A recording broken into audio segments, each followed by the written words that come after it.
Il est une fatigue qui ne se voit pas, mais qui pèse lourd. Ce n'est pas celle du corps, mais celle de l'âme.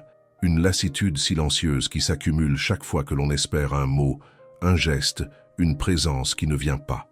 Chaque fois qu'on tend la main et que l'espace reste vide, on passe une grande partie de notre vie à attendre, qu'on nous comprenne, qu'on nous aime comme nous aimerions l'être, qu'on devine nos silences et nos douleurs. Et plus on attend, plus on s'épuise, comme si notre paix dépendait toujours de ce qui est hors de notre portée. Ce vide que laisse l'autre devient un poids. On le traîne comme une valise pleine de rêves reportés, de besoins inavoués. Mais ce poids, il est construit de nos attentes. Ce n'est pas l'absence de l'autre qui nous brise, c'est l'attente que cette absence soit comblée. La paix commence là où finit cette course, quand on cesse d'attendre ce que l'autre ne peut ou ne veut donner. C'est un acte de tendresse envers soi, reconnaître que notre cœur mérite d'être apaisé, non pas rempli par autrui, mais libéré de la dépendance. Nos attentes sont souvent silencieuses. Elles ne s'expriment pas toujours par des mots, mais elles vibrent dans nos gestes, dans nos regards, dans nos soupirs. On sème des désirs invisibles dans nos relations en espérant qu'ils poussent, sans avoir à les nommer. On pense parfois que l'autre saura, qu'il comprendra nos besoins, qu'il agira selon nos manques, qu'il lira entre les lignes de nos silences. Mais ce que l'on attend en secret devient souvent la source de notre douleur, car nul ne peut deviner ce qui n'est pas exprimé. Dans la tradition bouddhiste, on apprend à observer ces mouvements intérieurs, les désirs subtils, les attachements qui naissent en douce, les projections que l'on fait sur le monde et les gens. En les voyant clairement, sans jugement, on commence à les desserrer. Chaque attente non reconnue est une graine de frustration. Chaque fois qu'on attend sans conscience, on s'éloigne un peu plus de l'instant présent. Et pourtant, c'est ici, maintenant, que tout peut être transformé, non par l'autre, mais par notre regard. Il y a une bascule imperceptible, un moment où celui qu'on aimait devient celui qu'on blâme, où la personne à qui on offrait tout devient celle de qui on exige tout. L'amour parfois glisse vers la frustration lorsqu'il est nourri d'attentes silencieuses. On commence à comptabiliser ce que l'autre donne et ce qu'il retient. On mesure les absences, les oublis, les paroles manquantes. Et sans s'en rendre compte, on transforme la relation en champ de bataille intérieur. On attend, on exige, on se blesse. Mais est-ce vraiment l'autre qui nous frustre? Ou est-ce le reflet de notre propre attachement? Le bouddhisme enseigne que la souffrance vient moins des événements que de notre manière d'y réagir. Ce n'est pas le comportement de l'autre qui nous tourmente, mais l'attente que ce comportement soit différent. En observant cette dynamique, avec compassion, on peut choisir un autre chemin, celui du détachement bienveillant. Non pas fuir ni renier l'autre, mais se libérer de l'illusion qu'il détient les clés de notre bonheur. À force d'attendre, puis d'être déçu, on construit un cycle. L'espoir, la frustration, la douleur, puis à nouveau l'espoir, comme un manège émotionnel dont on ne sait plus comment descendre. Et plus on répète ce cycle, plus notre cœur s'endurcit. La déception devient une habitude. On anticipe déjà l'absence, on se prépare à être oublié, on s'attend à l'échec des promesses. Et pourtant, malgré tout, on continue d'espérer, car au fond, ce que l'on cherche, c'est l'amour, la reconnaissance, l'acceptation. Mais l'amour qui dépend de l'extérieur est toujours instable. Il vacille avec le vent des humeurs, des priorités, des inattentions. Le véritable amour, celui qui guérit, commence en nous. Lorsque nous cessons de chercher dehors ce que nous avons oublié de cultiver dedans. Rompre ce cercle, c'est oser une pause, c'est respirer. C'est regarder nos propres blessures avec douceur, au lieu de chercher constamment à les faire penser par d'autres. C'est ce retour vers soi qui fait naître une paix nouvelle. Dans les enseignements bouddhistes, il est dit que toutes les souffrances naissent de l'attachement. Attachement aux résultats, aux personnes, aux idées que nous nous faisons du monde. Et parmi ces attachements, les attentes sont comme des chaînes invisibles que l'on porte au cou. Le détachement ne signifie pas indifférence. Il ne s'agit pas de ne plus aimer ni de se fermer à la relation. Il s'agit d'aimer sans condition, de donner sans marchander, de vivre sans croire que l'extérieur doit combler l'intérieur. Ce détachement est une libération intérieure. Il permet de goûter chaque instant tel qu'il est, sans lutte contre ce qui manque. Il ouvre la voie à une paix stable, qui ne dépend pas du comportement d'autrui, mais de notre propre clarté. Lorsque nous cessons d'attendre, nous retrouvons notre centre. Nous devenons un espace paisible, un cœur vaste, capable d'accueillir l'imperfection du monde sans se briser. C'est là, dans ce lâcher-prise sincère, que naît la vraie liberté. Nous avons souvent tendance à croire que ce sont les autres qui nous blessent, leurs absences, leurs silences, leurs oublis. Mais en vérité, ce n'est pas leur comportement qui fait souffrir, c'est notre attachement à ce que ce comportement aurait dû être. Ce n'est pas l'indifférence de l'autre qui nous détruit, mais l'attente fébrile d'un geste tendre qui ne vient pas. L'origine de la douleur n'est donc pas extérieure, mais intérieure, enracinée dans nos désirs non comblés. Le Bouddha a enseigné que le désir et l'attachement sont les premières causes de la souffrance. Lorsqu'on veut que l'autre soit toujours présent, toujours aimant, toujours à la hauteur de nos idéaux, on crée un lien de dépendance qui devient source d'instabilité. Car les êtres humains changent, fluctuent, agissent selon leurs propres blessures et leurs propres chemins. En exigeant constance et perfection de leur part, on oublie leur nature impermanente. Le détachement, dans ce sens, n'est pas un rejet de l'amour ou de la relation. Il est un retour à la clarté. Il nous invite à aimer sans posséder, à offrir sans attendre, à rester ouvert sans nous attacher à un résultat. C'est cette posture intérieure qui transforme la souffrance en sagesse et l'attente en présence. Nous ne contrôlons pas les autres, mais nous pouvons nous libérer de ce qui, en nous, espère qu'il soit différent. Nous courons souvent après les regards, les compliments, les validations. Comme si, sans le reflet dans les yeux de l'autre, nous ne savions plus qui nous sommes. Cette quête de reconnaissance est une forme d'oubli de soi, un éloignement de notre propre lumière. Chaque fois que nous dépendons de l'appréciation extérieure, nous confions notre paix à quelque chose de fragile et d'instable. La reconnaissance véritable ne peut naître que de l'intérieur. Elle n'est pas une récompense, mais une reconnaissance intime de notre propre présence, de notre propre bonté, de notre propre valeur. Le silence des autres n'est pas un verdict. Leur absence d'éloge ne signifie pas que nous ne méritons pas d'amour ou d'attention. Cela reflète simplement leurs limites, pas notre essence.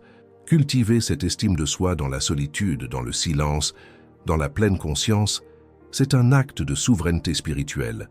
C'est se rappeler que nous sommes déjà complets, même si personne ne le dit. C'est offrir à notre cœur un ancrage profond, inébranlable, là où la reconnaissance extérieure devient un simple écho et non plus un besoin vital. Bien souvent, sans le vouloir, nous faisons peser sur les autres la responsabilité de notre bonheur. Nous attendons qu'ils nous réconfortent, qu'ils nous comprennent, qu'ils nous complètent. Et lorsqu'ils échouent à répondre à ces attentes muettes, nous nous sentons trahis ou abandonnés. Mais était-ce vraiment leur rôle de porter cela? Était-ce juste de leur confier un fardeau qui ne leur appartient pas? Chaque être est déjà engagé dans sa propre lutte intérieure. Chacun porte ses blessures, ses doutes, ses limites. Lorsque nous attendons qu'un autre remplisse nos vides ou guérisse nos douleurs, nous oublions qu'il n'est qu'un humain, pas un sauveur. Ce transfert de responsabilité crée de la souffrance des deux côtés. Celui qui attend se sent toujours insatisfait, et celui qui est attendu se sent accablé. Le chemin bouddhiste nous rappelle que le bonheur est une construction intérieure. Il ne peut être ni donné, ni pris par autrui. En allégeant les autres du poids de nos attentes, nous leur permettons d'exister librement, et nous nous donnons la possibilité de nous rencontrer nous-mêmes. C'est une libération réciproque, celle d'aimer sans exiger, de partager sans imposer, d'être en lien sans fusion ni dépendance. Il existe un moment de bascule, doux et silencieux, où l'on cesse d'attendre, non pas par résignation, mais par éveil. Ce moment où l'on comprend que rien ni personne ne peut nous apporter cette paix que l'on cherchait désespérément à l'extérieur. C'est une forme de renaissance intérieure, une délivrance profonde qui allège le cœur et éclaire l'esprit. Renoncer à attendre ne signifie pas cesser d'aimer. Au contraire, c'est aimer plus librement, plus pleinement, sans vouloir posséder ni contrôler. C'est voir l'autre comme il est, et non comme on voudrait qu'il soit. Ce renoncement est un retour à soi, à la complétude de l'instant présent. Il ne s'agit pas d'indifférence, mais de confiance en la vie telle qu'elle est. Ce lâcher-prise est peut-être l'un des plus grands actes d'amour envers soi-même. Il nous rend disponibles à la beauté du moment, à la simplicité des choses, à la paix silencieuse qui naît de l'acceptation. Là où il n'y a plus rien à attendre, tout peut enfin être accueilli. La vie cesse d'être une attente et devient une présence. L'acceptation n'est pas une soumission, elle est une ouverture, une manière de dire « je vois ce qui est et je choisis de ne plus me battre contre cela ». Dans cette reconnaissance du réel, une grande paix commence à naître. On ne gaspille plus d'énergie à vouloir que les choses soient différentes. On les embrasse telles qu'elles sont. C'est dans ce sol d'acceptation que la paix peut véritablement s'enraciner. Car tant que l'on rejette ce qui est, tant que l'on lutte contre la nature des choses ou le comportement des autres, notre esprit reste agité. L'acceptation ne signifie pas qu'on approuve tout, mais qu'on choisit de ne plus se laisser déchirer intérieurement par ce que l'on ne contrôle pas. Cette paix ne vient pas de grandes révélations, mais de petits gestes intérieurs, une respiration consciente, un regard posé sans jugement, une pensée relâchée avant de devenir émotion. Chaque acte d'acceptation est un pas vers la liberté. Et peu à peu, on découvre que la sérénité ne dépend pas du monde, mais du regard que l'on pose sur lui. Cette question semble simple, mais elle contient une clé puissante. De qui attends-tu encore quelque chose? Un mot, une réparation, un signe, une reconnaissance. Derrière chaque attente se cache un besoin non nourri, souvent ancien, parfois oublié. Une partie de nous espère encore, comme un enfant qui tend les bras vers une présence réconfortante. Il est essentiel d'observer ces figures intérieures, les personnes auxquelles nous avons inconsciemment confié notre paix. Cela peut être un parent, un ancien amour, un ami, un partenaire, parfois même un inconnu. L'attente devient un lien invisible, une forme de captivité émotionnelle. Et tant qu'elle persiste, nous sommes liés, non à l'amour, mais au manque. Se libérer commence par une prise de conscience douce mais lucide. Aucune paix durable ne peut venir de ce que nous espérons des autres. La vraie guérison vient lorsque l'on comprend que l'on n'a plus besoin de recevoir ce que l'on cherchait. Non pas parce que ce n'est pas important, mais parce que notre cœur est capable de se réparer lui-même, en pleine conscience, avec compassion. Le manque affectif agit comme une faim insatiable.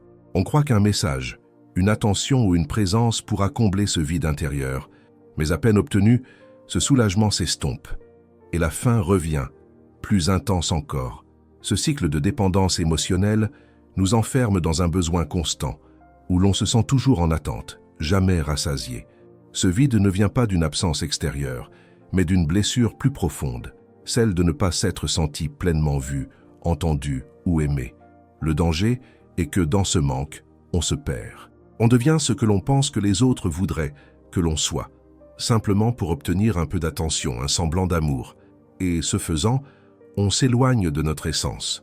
La voie bouddhiste nous invite à reconnaître ce manque, non pour le fuir ou le combler à tout prix, mais pour l'enlacer doucement, comme une partie de nous qui a besoin d'être écoutée avec tendresse. C'est en se donnant soi-même ce regard compatissant que le vide commence à se transformer. Car ce que l'on cherche au fond, ce n'est pas quelqu'un d'autre, c'est notre propre présence éveillée. Aider peut être un acte pur, un don du cœur, mais parfois derrière le geste d'aide se cache une attente silencieuse. On donne pour être vu, on soutient pour être reconnu, on s'oublie pour mériter l'amour. Et quand cette reconnaissance ne vient pas, un sentiment d'injustice, de colère ou de tristesse émerge. L'aide, alors, devient conditionnelle. Cette dynamique peut être subtile. On croit être dans le don, mais en vérité on échange. Je te donne, donc tu me dois. Cela crée une tension invisible dans les relations, une attente muette qui empoisonne les liens. Ce n'est plus un amour libre, mais un contrat implicite, où chaque geste appelle une réciprocité, et l'absence de réponse devient trahison. Dans la vision bouddhiste, le vrai don est celui qui ne demande rien en retour. Il jaillit du cœur sans calcul, sans besoin. Donner sans attente, c'est offrir la liberté. C'est aussi se libérer soi-même de cette dépendance au retour. Et paradoxalement, c'est souvent dans ce non-attachement que l'amour circule le plus librement, car il n'est plus une obligation, mais un élan. Il y a des silences plus bruyants que les mots, des absences qui en disent long. Lorsque quelqu'un ne répond pas, ne revient pas, ne voit pas notre douleur, cela nous parle. Et même si l'on aimerait entendre autre chose, ce silence est une forme de message. Ne pas le reconnaître, c'est refuser de voir ce que la vie tente de nous montrer. Souvent, nous insistons. Nous écrivons, nous attendons, nous interprétons. On se dit que peut-être l'autre est distrait ou qu'il changera. Mais à trop vouloir expliquer l'inaction de l'autre, on finit par nier notre propre intuition. Le silence est parfois la forme la plus claire de vérité. L'autre n'est pas là, et cela suffit à comprendre. Accueillir ce silence comme une réponse demande du courage. Mais c'est aussi une manière de se choisir, de cesser d'insister là où l'amour ne circule plus. C'est honorer notre propre besoin de clarté, de respect, de présence réelle. En cessant de lutter contre ce qui est déjà dit par l'absence, on retrouve une forme de paix, douloureuse au début mais profondément libératrice. Revenir à soi, c'est retourner à la source, là où rien ne manque, là où tout commence. Tant que l'on est tourné vers l'extérieur, vers ce que l'autre peut ou ne peut pas nous offrir, on oublie notre centre. Mais dans le silence, dans l'introspection, dans le souffle conscient, on redécouvre un espace en nous qui n'a jamais été brisé. Ce retour n'est pas un isolement, mais un ancrage. C'est une manière de se reconnecter à ce qui est vivant, vibrant, authentique en soi. En méditation, en marche consciente, dans un simple moment de présence, nous pouvons sentir à nouveau la plénitude de notre être. Et plus on revient à soi, moins on attend des autres qu'ils nous complètent. Ce mouvement intérieur nous redonne notre pouvoir. On cesse de mendier l'amour, l'attention, la reconnaissance. On se rappelle que nous sommes la source, que la paix, l'amour et la sécurité ne viennent pas de ce qui entre, mais de ce qui rayonne depuis notre propre cœur. Revenir à soi, c'est renaître à sa vraie nature. L'amour que l'on cherche partout ne réside pas dans un regard extérieur, mais dans notre capacité à nous accueillir pleinement. Tant que nous dépendons des autres pour nous sentir aimés, nous restons vulnérables à leurs absences, à leurs humeurs, à leurs propres limites. L'amour de soi est cette source intérieure, inépuisable, qui continue de couler, même quand tout semble désert autour de nous. S'aimer, ce n'est pas s'enfermer dans l'ego, mais se reconnaître comme un être digne de tendresse, même dans l'imperfection. C'est pouvoir se dire « je mérite douceur, présence et respect », sans avoir besoin que quelqu'un d'autre le confirme. Cet amour-là, silencieux et profond, est une racine. Il nous relie à notre propre terre, à notre propre ciel. Lorsque nous nous abreuvons à cette source intérieure, nous cessons de tendre la coupe vers autrui en espérant qu'il la remplisse. Nous devenons pleins. Et de cette plénitude naît un amour qui ne demande rien, qui ne mendie pas, mais qui offre simplement. C'est le plus beau des amours, celui qui commence en soi et qui peut librement s'ouvrir au monde.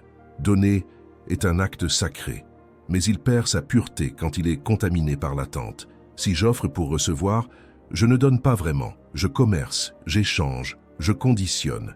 Le véritable don ne cherche pas de retour, pas même un merci. Il est libre, fluide, léger. Il naît de l'abondance du cœur, non du manque. Cet art du don désintéressé est au cœur de la pratique bouddhiste. Il nous apprend à être présent sans besoin de reconnaissance, à sourire sans vouloir qu'on nous sourie en retour, à aimer même si l'autre ne peut ou ne veut répondre. Cela ne veut pas dire s'oublier, mais se connaître suffisamment pour savoir ce que l'on donne et pourquoi. Quand on cesse d'attendre un retour, chaque geste devient plus pur, plus vrai. On goûte alors à une liberté rare, celle de ne plus être attaché à l'issue. Le don devient une joie en soi, non un investissement émotionnel. Et c'est souvent quand on ne cherche rien que la vie nous offre le plus beau, la réciprocité sincère, non réclamée, mais simplement accueillie. L'anxiété naît dans l'écart entre ce qui est et ce que l'on voudrait que ce soit. Elle se nourrit d'attentes, de projections, de scénarios mentaux. On vit alors dans un futur imaginaire, tendu vers un événement, une réponse, une action extérieure. Mais dans le moment présent, très souvent, il ne manque rien. C'est notre absence à l'instant qui crée le trouble. Revenir ici, maintenant, c'est désamorcer les nœuds de l'esprit. C'est respirer, sentir son corps, écouter le silence entre les pensées. C'est regarder la vie sans l'encombrer de désirs inassouvis. Dans cette simple présence, il n'y a plus de manque. Il n'y a que l'expérience pure, nue, complète. Et c'est là que naît la paix. La méditation, la pleine conscience, ne sont pas des exercices abstraits. Ce sont des retours à soi, à la vérité de l'instant. Plus on habite le moment présent, moins on attend que l'avenir nous sauve. Et alors, la vie redevient fluide. On cesse de courir, on commence à être. Et dans cet être-là, il n'y a plus de place pour la peur. Aimer sans dépendre est un art délicat. Cela demande d'abord de se connaître, de s'aimer, de ne pas faire peser sur l'autre le poids de nos insécurités.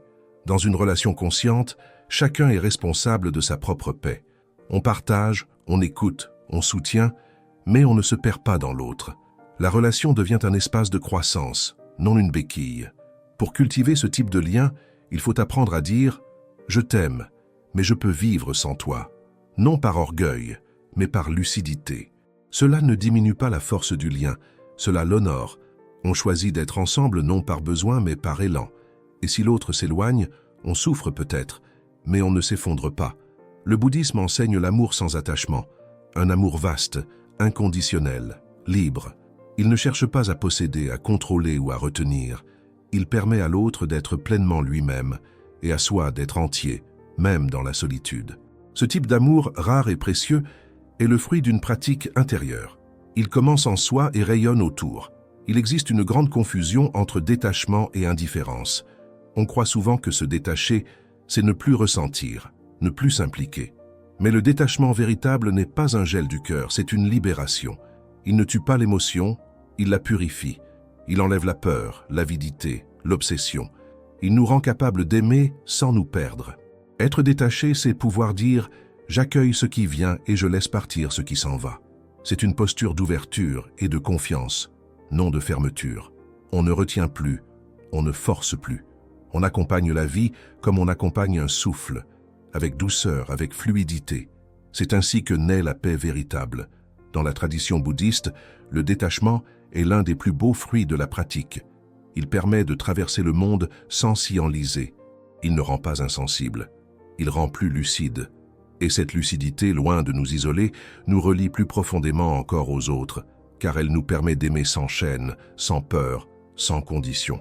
Depuis l'enfance, nous portons en nous des espaces vides, des silences laissés par l'amour manqué, par les mots jamais dits, par les absences qui ont modelé nos premiers élans.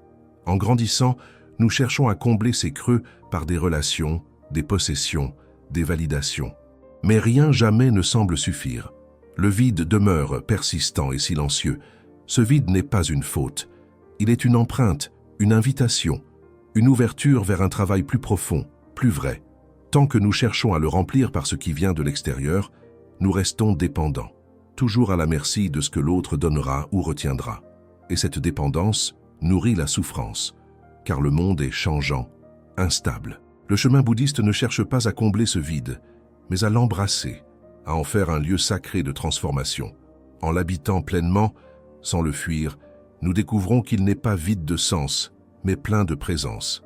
Le vide cesse alors d'être un manque et devient un espace d'éveil, de paix, de renaissance intérieure. Méditer, ce n'est pas fuir le monde, mais revenir à soi. C'est cesser un instant de courir, d'attendre, de vouloir. C'est s'asseoir dans le simple fait d'être. Dans la méditation, nous observons nos pensées, nos attachements, nos désirs, et petit à petit, sans forcer, nous apprenons à les laisser partir, non par rejet, mais par compréhension. Le lâcher-prise ne se fait pas en un instant. Il se tisse doucement, comme une fleur qui s'ouvre au soleil. À chaque expiration, à chaque retour à la respiration, un peu de tension s'évanouit. On lâche les attentes, les jugements, les résistances. Et dans ce dépouillement progressif, on retrouve une forme de légèreté oubliée. La méditation n'est pas une performance. Il n'y a rien à réussir, juste à être là, pleinement, à observer ce qui est, avec douceur. Et dans cette douceur, dans cette clarté retrouvée, naît un immense soulagement. Nous n'avons pas besoin de contrôler la vie pour en faire l'expérience. Il suffit de la laisser être et de se laisser porter par elle. Il y a dans la vie une loi étrange, presque magique. Ce que l'on cesse de poursuivre commence à s'approcher. Tant qu'on court après l'amour, la reconnaissance, la paix, il nous échappe. Mais lorsqu'on s'arrête, qu'on revient à soi, qu'on se suffit dans l'instant, alors, sans l'avoir cherché, ce que l'on désirait tant se présente parfois, doucement. Ce paradoxe n'est pas une stratégie, mais une vérité profonde. Il ne s'agit pas de faire semblant de ne plus attendre, mais de réellement lâcher, d'accepter que la vie ne nous doive rien, que personne n'est là pour combler nos manques. Et dans cette reconnaissance, une liberté immense surgit. On n'est plus en demande, on est en ouverture.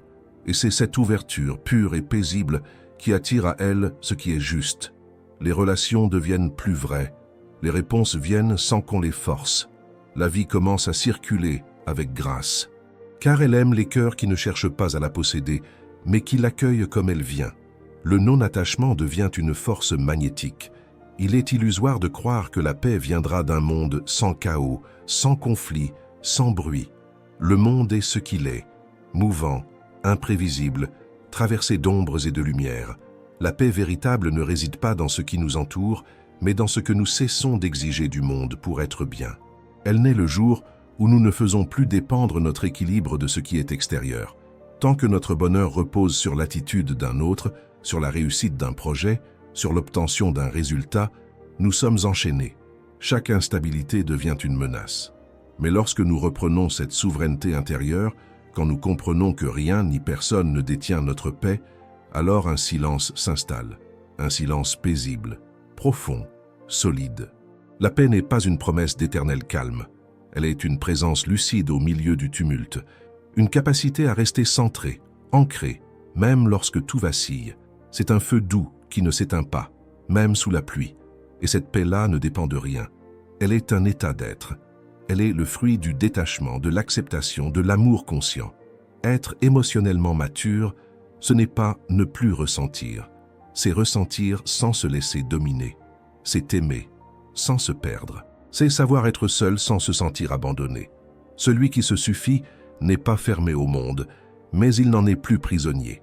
Il a trouvé en lui un lieu d'ancrage que rien ni personne ne peut retirer. Cette maturité n'est pas donnée, elle se cultive. Elle naît dans l'épreuve, dans les silences, dans les absences qui nous ont forcés à revenir à nous. Elle est le fruit d'un long chemin d'introspection, de douleurs traversées et de blessures transformées. Elle n'est pas dureté, mais tendresse solide. Non pas distance froide, mais amour sans dépendance. Celui qui se suffit est libre d'aimer, car il n'a plus peur de perdre. Il n'attend pas que l'autre le sauve ou le valide. Il partage, il reçoit, il donne, mais il ne mendie plus. Et c'est là, dans cette dignité paisible, que l'amour peut enfin s'épanouir pleinement, car il ne cherche plus à combler un vide. Il devient une offrande.